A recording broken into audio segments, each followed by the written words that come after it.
又喺度食花生醬茶 rice cake 啊？日日食好冇益㗎。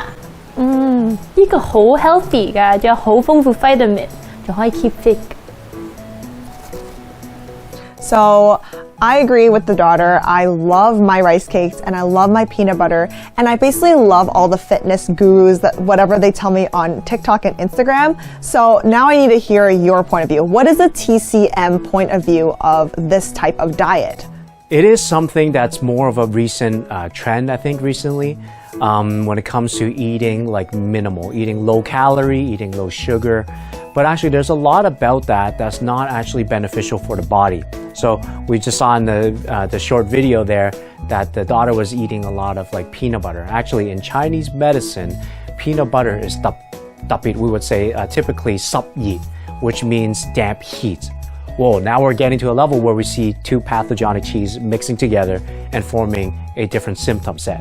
And that's correct. So peanut butter is something that actually causes a lot of dampness in the body, but it also has a toxic effect in the body over time if you eat it a lot, right?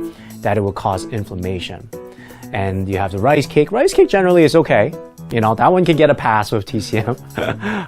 And rice actually, particularly cooked white rice, is very nutritious when it comes to tonifying and protecting the stomach, we say. Now, the other thing that she had on the side was salad. Now, salad is huge, right?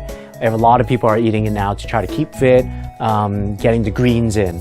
But actually, in Chinese medicine, the property of the food and the temperature of the food, that means how it's processed, ready to eat, also has an effect.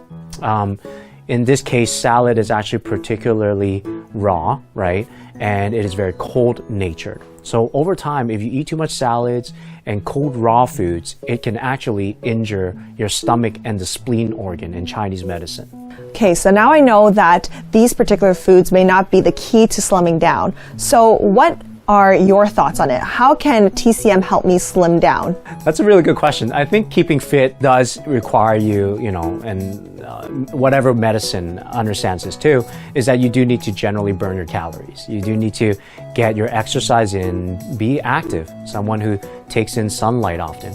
And on another side, you need to steer away from obviously the very fatty, oily foods, but particularly even the raw, cold foods, because that slows your metabolism. When raw foods are eaten very oftenly, your gut becomes unable to actually digest the food that you're taking. So that causes you to bloat, causes you to swell. A lot of patients of ours who come in, they usually have a certain tendency of eating raw foods or cold foods. Foods are not good for the gut, and as a result, or too much sugary foods. As a result, they start to bloat and develop different issues.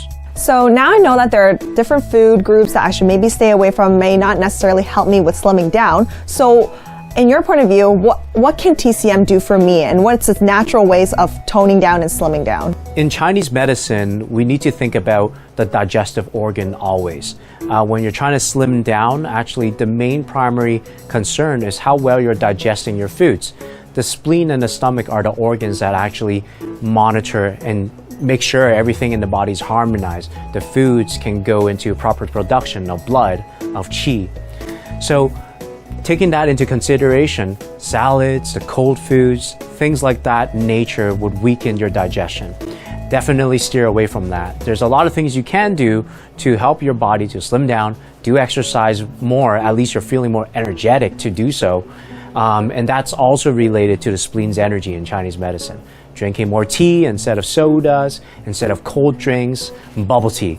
Everybody loves bubble tea nowadays, but drink more tea instead. Warm things are better for the body and the circulation. Okay, now I have so many more questions, and I can't wait to just dive into more about the regulations and all the findings and evidence that supports this. Exactly. And just for a short little bit more information too, I think like typical things that people would experience now in this season is like winter. You'll get the cold. Typically what a cold means is you get like a tight nape of the neck, you get headaches, tension type of headaches, you get coughs, nasal stuffiness. And actually for coughs in Chinese medicine, we need to also make sure that we're eating appropriately. Coughs is actually one of the things that can steer you off and put you back into coughing more and more if you don't clean up your diet, particularly any vegetable that's raw, right? And if you eat too much even cooked vegetables, believe it or not, we find that there's a tendency that can weaken your system. You need to have warm foods, carbohydrates, take that in. There's so much to talk about in Chinese medicine.